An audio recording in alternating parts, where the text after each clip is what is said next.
ఏం చదవాలో నిర్ణయం తీసుకున్నావు, ఎవరిని పెళ్లి చేసుకోవాలో నిర్ణయం తీసుకున్నావు, నీ పిల్లలకి ఏం పేర్లు పెట్టాలో నిర్ణయం తీసుకున్నావు, ఏం కష్టపడి సంపాదించాలో నిర్ణయాలు తీసుకున్నావు కదా. మరి రక్షణ కొరకు ఎందుకింత ఆలస్యం అయిపోయింది?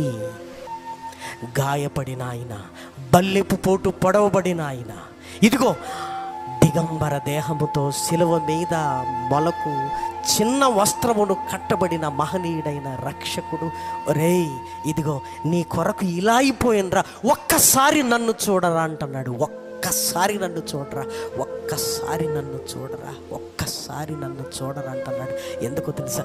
నన్ను చూస్తే నువ్వు మారతావురా.